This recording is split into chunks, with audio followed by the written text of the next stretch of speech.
Bismillahirrahmanirrahim. Assalamualaikum warahmatullahi wabarakatuh. Saya, Aisyah Umaira binti Ibrahim, akan membentangkan karya saya yang bertajuk Padah Bicara. Kisah bermula di sebuah hutan. Penatnya, bisik hatiku. Ya Allah, bantulah kami mencari jalan keluar. Doaku peluh membasahi tubuhku. Nafas yang laju cuba aku stabilkan. Sejenak, aku terpandang Ariana yang sudah membisu di belakangku. Mungkin dia sudah penat untuk bertekak denganku tatkala menyedari bahawa takdir telah membawa kami sesat di hutan ini. Tiada yang menimpa daripada mudarat musibah melainkan dengan izin Allah. Surah At-Taghabun ayat 11. Kata-kata Ustaz Azhar Idrus dalam satu ceramahnya membuatkan aku reda dengan ujian yang menimpa kami. Sebagai hambanya, aku hanya mampu berserah. Hatta pelbagai prasangka sudah bersarang di hati. Tanpa banyak bicara, aku menghentikan langkah. Kenapa kau ni? Kita berhenti rehat di sini dulu. Aku anak orang kaya, tak macam kau, orang miskin. Tak nak aku duduk di atas tanah yang kotor ini. Sebabkan kau lah kita sesat sekarang ni. Kalau kau tak berpecah daripada kumpulan kita tadi, pasti perkara sebegini tidak akan terjadi. Marah Ariana sambil menjeling wajahku. Yang kau ikut aku tu, kenapa? Tanyaku. Wajah Ariana bertukar perak. Matanya mencerlang. Jadi, kau nak cakap akulah yang salah sekarang ni? Aku tidak membalas kata-katanya dan membiarkan amarahnya berlalu. Bertekak dengan Ariana hanya membuang masa. Aku tidak menyangka akan tersesat di dalam hutan ini. Kami mengikuti program mendaki gunung anjuran kelab kembara sekolah. Disebabkan perangai Aran yang suka mencari masalah denganku, akhirnya kami berdua tersesat. Sampai bila kau mahu berehat di sini, Lisa? Lagi cepat kita teruskan perjalanan, lagi cepat kita jumpa jalan keluar. Bentak Ariana. Ariana, tolong jangan nak marah-marah. Kita berada di hutan ni. Sesungguhnya syaitan dan kaumnya melihat kita dalam keadaan kita tidak boleh melihat mereka. Pesanku tegas sambil memetik ayat 27 surah Al-A'raf. Aku tahulah. Sudah, cepatlah bergerak. Dan satu lagi Ariana. Apa?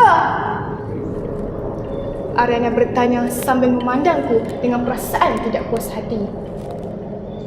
Ada apa di belakang kau tu? Wajah Ariana yang tadinya angkuh bertukar pucat. Ada apa? Kau jangan nak main-mainkan aku. Jeritnya. Takut juga kau rupanya. Setelah beberapa jam berjalan, kami masih belum menemui tapak kamp. Ariana mula berasa tertekan. Tidak semena-mena dia menghamburkan kata-kata kesat mencela ujian yang menimpanya ketika ini. Lepaslah, kau ni tiba-tiba saja. Ariana mula meronta-ronta tatkala aku menutup mulutnya dengan tanganku. Wajahnya aku pandang dengan pandangan tajam. Diam, Ariana! Jerkahku. Rontaannya terhenti. Apa yang kau buat ni, Ariana? Sudah ku pesan agar menjaga kata-kata. Mengapa kau berdegil? Aku cukup pantang apabila ada orang yang meremehkan kata-kataku. Jeritku. Kedegilan kau ini boleh mengundang masalah. Silap-silap kita akan terus sesat. Itu semua hanyalah kepercayaan karut. Kau saja yang terlalu banyak berilusi dengan hal-hal karut sebegitu. Ariana menjerit angkuh. Belum sempat aku membalas kata-kata Ariana, tiba-tiba angin kencang mengguncang alam. Langit cerah bertukar gelap. Bunyi cengkerik yang menjadi latar belakang hutan turut hilang seolah-olah dimamah alam. Perasaan yang tidak enak mula menjengah diri. Bulu romaku meremang. Spontan, riak wajah Aryana yang memenuhi kornea mataku berubah. Tubuhnya menggigil dan menggeletar ketakutan. Renungan tajam matanya memandang ke belakangku. Mungkin dia melihat sesuatu, tetapi aku tidak mengendahkan perasaan takut dan memanggil Aryana dengan suara berbisik. Cuba mengalihkan pandangannya. Usaha aku berhasil. Aryana, apabila aku kata lari, kau terus lari dan jangan sesekali pandang belakang. Faham? 1, 2, 3, lari! Aku menarik tangannya dan kami memecut laju.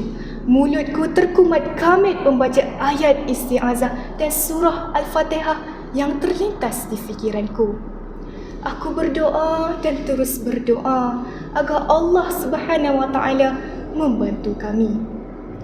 Tiba-tiba sekelip mata, bunyi burung hantu yang memecah dingin alam diganti dengan satu helai tawa yang menyeramkan. Setelah penat berlari tanpa arah tujuan, akhirnya kami berhenti di sebatang pohon besar dan bersembunyi di situ. Kau okey? Tanyaku. Aku takutlah, Lisa. Aryana menangis ketakutan dan memelukku. Jangan takut. Teruskan membaca doa dan ayat Al-Quran. Nasihat ibu. Dalam samar-samar terlihat kelibat seorang tua bertongkat berada di hadapanku bersama-sama seorang pemuda. Tak tenang. Datuk tahu kamu sesat. Datuk akan membawa kamu berdua keluar. Kata orang tua misteri itu. Bagaimana kami boleh mempercayai kata-kata Datuk? Rakan kamu tu perlu keluar dari kawasan ni. Jika tidak, sesuatu yang buruk akan menimpanya. Orang tua itu berkata dengan nada yang serius. Aku bingung.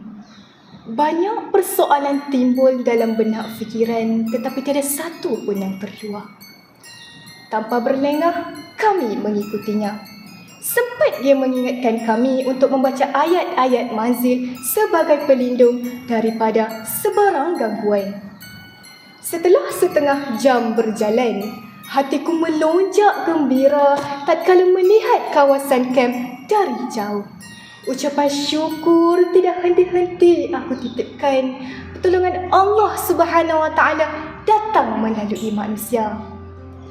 Alhamdulillah, kita dah selamat, Aryana. Aku memeluk Aryana dan tidak putus-putus mengucapkan kata-kata syukur. Terima kasih, Datuk. Sama-sama. Cuma, Datuk nak nasihatkan kamu berdua. Ingat, ketika kamu berada di hutan, pastikan kamu menjaga dua perkara. Adab dan juga tutur bicaramu kerana bukan kamu sahaja yang menghuni alam ini. Jangan biarkan perasaan amarahmu menguasai diri kerana syaitan akan mengambil kesempatan atasmu. Nasihatnya. Aku dan Aryana mengangguk faham. Belum sempat aku membalas kata-katanya, kedengaran suara memanggil-manggil nama kami dari arah tapak kamp. Guru-guru kami menarik nafas lega. Keesokannya, sedang kami mengemas tapak kamp, aku dikejutkan dengan suara seorang lelaki yang cukup ku kenali. Suaranya mengingatkanku kepada lelaki tua misteri semalam. Aku menoleh kepadanya. Tempat sakaanku, lelaki tua itulah penyelamatku. Datuk! Datuk melemparkan senyuman.